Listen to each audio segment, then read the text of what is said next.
to episode 12 of the Scottish Football Forums podcast. Greig joins us once again as this week's guest. Hello, Greig. How are we doing, lads? Alright, and once again we're joined by a very happy Laurie this evening. Am I not usually happy? Especially happy. Happier than normal. I just thinking as you introduced this episode 12, I just had a vision of like this kind of 24 or usual American kind of series thing where previously on the Scottish Football Forums podcast.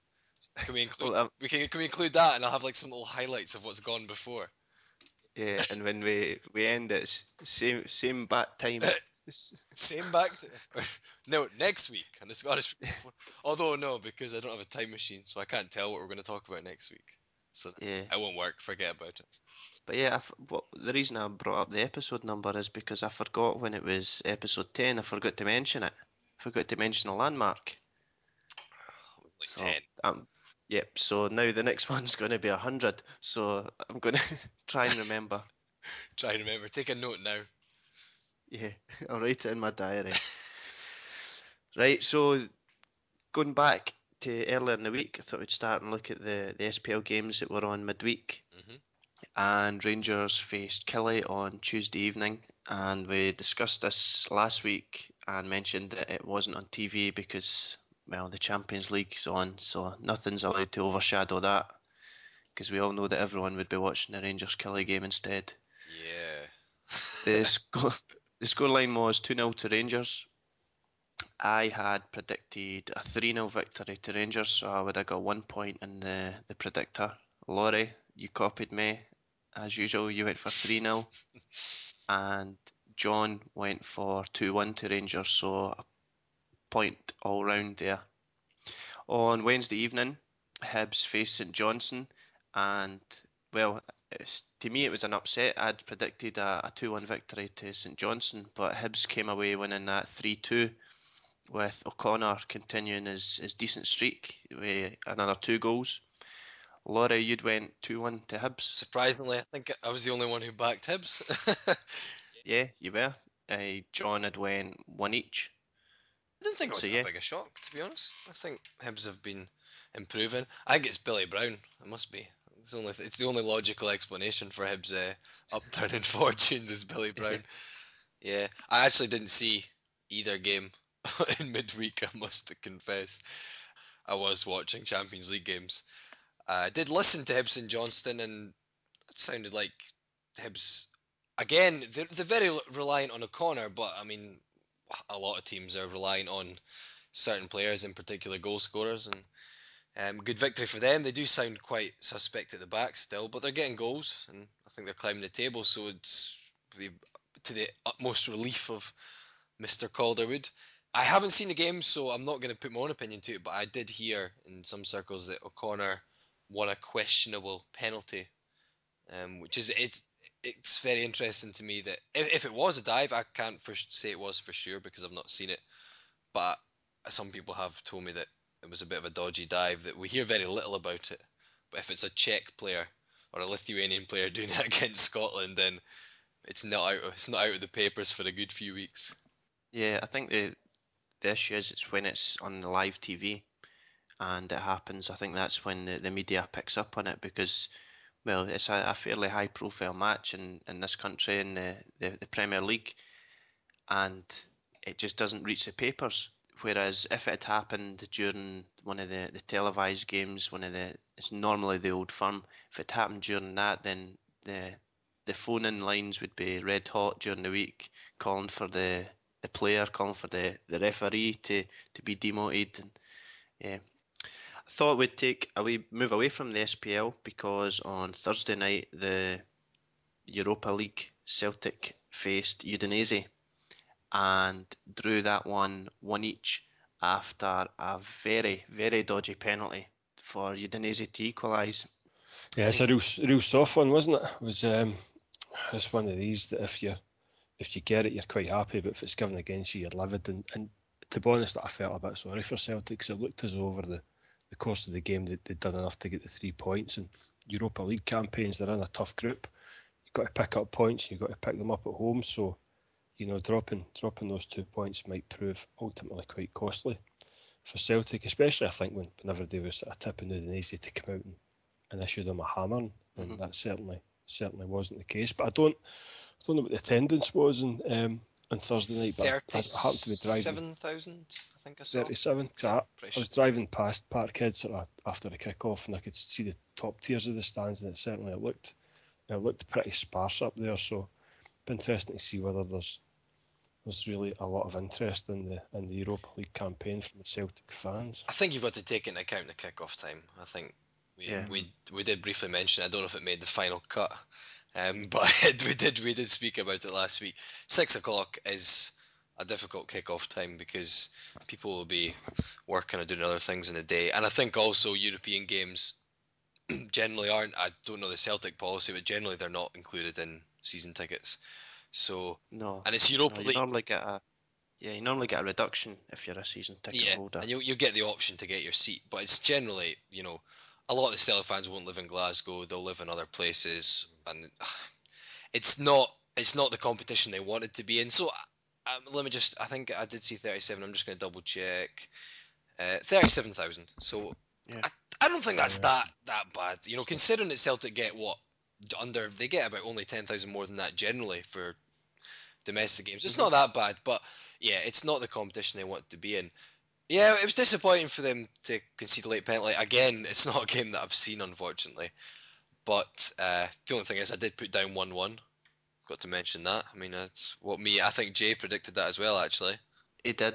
I went for 2-1 for Udinese, so I was wrong. I did fancy Celtic they argued at home, but as Greig very aptly mentions, hits the nail on the head, in these competitions, especially if you're Celtic, who do not travel well at all, I think they really need to win the games at home. And to be honest, I hope I get proved wrong, but I can't see them finishing higher than third. I think they could get ahead of Stade Rennes, or however you're meant to pronounce it, but I can't see them finishing ahead of Udinese and Atletico. The only way I could have seen that happen is if they won the home games against those two teams.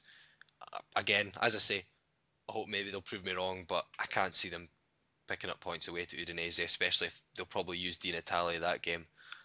I think that might have been their chance to really get the 3 points on the board and put pressure on Udinese. But as it is, I fear Celtic will finish third at best behind the Italians and the Spanish, which is I don't think it's a big shame to do so. I mean, you look at Atletico Madrid spending 30 million on Falcao. Udinese are joint top of Serie A. They're no mugs, neither of those sides. It's a very hard group considering it's the Europa League. Yeah, it was the circumstances of getting into the group as well, with the whole legal issues, and Celtic, they weren't in the correct pot, so it's harder than it should have been for them. Yeah. I don't know what pot they should have been in, but were they not in the fourth pot? I believe they were. I think they were, yeah. I think they were. I think that's the one they went in. They would have been second, I think, would they not? Yep. Yep, they would have been second pot, I think, had they gone through normal. Yeah, so it would have been a totally different group. It's a big mess, though, that whole thing. And part of me feels sorry for UEFA because they had to do something. I think they had to. They couldn't just put Celtic out. I think they had to do something. There was no time to replay the match, which is what a lot of people thought would have been the right thing to do. And what did they do? The draw being made everywhere else. Loads of clubs would have been an outcry if they'd said, we're going to redraw everything. And then maybe some clubs who'd got quite a favourable one suddenly had a hard draw.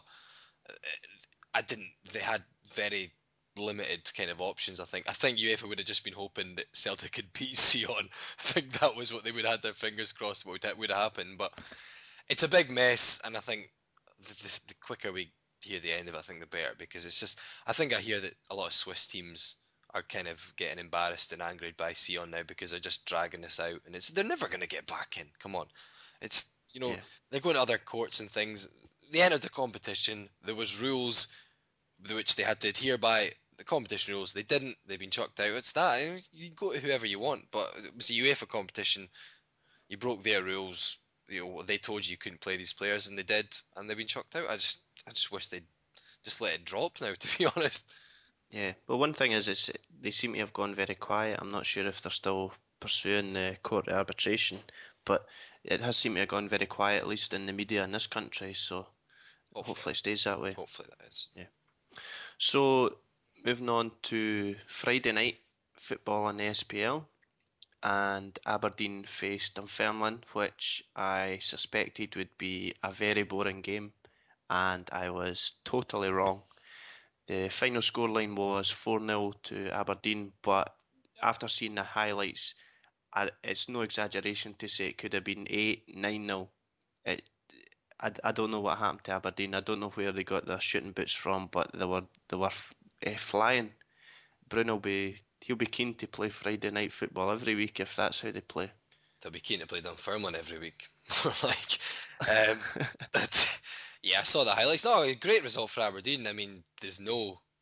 I don't think there's any easy games in the SPL full stop this year. These teams are very up and down, and Dunfermline, I think we've all kind of highlighted the fact that yeah, they can score goals, but they're very suspect at the back, and unfortunately, this was one of their bad weeks. And I don't know if maybe Dunfermline are showing their true colours at the moment. That maybe a lot of people tipped them as a first division team in the SPL, and maybe that's shown that. But yeah, I think Aberdeen would be delighted. And you got to credit where credit's due. I didn't see that coming, and one player from the highlights anyway, especially, I thought Ricky Foster looked kind of on fire. There's lightning down that line. That line. I mean, it's Jason Thompson he's against, and as you know, Jason Thompson's rubbish. But I've told you before, he's crap. I've seen him too many times. But yeah, great result. Vernon, some good score. He set up a good assist as well for Fivey's goal. And I have to say, I'm no fan of Aberdeen, as many people on the forum have noticed, and as Greig himself isn't either, for different reasons maybe. But I was glad to see Fivey kind of getting his first goal since his injury, because I think he's a good prospect, and it's good to see a young Scotsman in the score sheet. And yep, all round great win for Aberdeen. You can't argue. And attendance wise, it was no worse anyway than the weekend. I think it was 8,500 odd, I think. Aye, 8.5, I think, is what it was tagged at in the paper, which given the initial outcry was maybe quite surprising they managed that much. I think that's maybe slightly more than what Aberdeen would expect against Dunfermline just now on a Saturday. So yeah, I think it was round about the sort of 7 mark they've been getting the last few weeks, so it's another 1,000 on the gate. Not bad, yeah. Maybe it definitely looked good on TV. Yeah, I mean, I remember they trialled the Friday night football. Must be about 12, 13 years ago now. We played Hibs up at Fir Park on a Friday. I mean, I can't remember what the attendance was off the top of my head, but I remember being there, and it seemed like a decent crowd, and it was a really, really good atmosphere. And I think it's that whole fact it is a Friday night, and most people don't have work the next day. Most people have probably been for a pint before the game, almost certainly going for one after the game. Yeah, it just seemed to lift the whole mood of the place. There seemed to be almost like a sort of portion of the crowd that were there who probably wouldn't normally be there on a Saturday. So part of the night out almost, isn't it? And if you do it on a Friday, I suppose definitely. You can say, right, we're going to go out tonight. Like, where we're going? Well, we'll go to football. We'll have a beer before, nip to the football. I think if there was alcohol in grounds, it would probably be even more people there. But yeah, I mean, it can't hurt. I mean, I've got no answers that would say it's going to be a brilliant idea or it's going to be rubbish. But it can't hurt if we have a couple of Friday night games and it starts getting rubbish attendances. Then just go back to Saturday. There's no harm in doing it, I don't think. And I would say the first one, it wasn't a failure anyway, and I would say maybe very mildly successful. Yeah, they did. Sorry, Craig. They did the same thing in the first division as well. Partick Thistle were playing. Oh yeah, maybe Firhill, and again the attendance there appeared to be up in what it would normally be, and again they're reporting sort of positive feedback from that. Although geographically that seems to make more sense, that particular tie. But I'd like to see them maybe extend it and try with one or two other clubs as well, just to see if it does make any difference. I mean, you can never tell things. It's often the novelty or the different thing about it at first. So yeah, it might fizzle out, but yeah, there's no harm in trying it. You're not committing yourself to play on Fridays for the rest of the season or for whatever time. If it doesn't work, then move it back because it hadn't worked. But yeah, no harm in trying it, I think, and certainly hasn't seemed to do any damage so far. Yeah, I think that if we start pushing that maybe as a TV slot as well for future TV deals, I think that could be quite attractive to people like Sky, who I think they show Championship. There's a Championship game on Fridays, yeah. And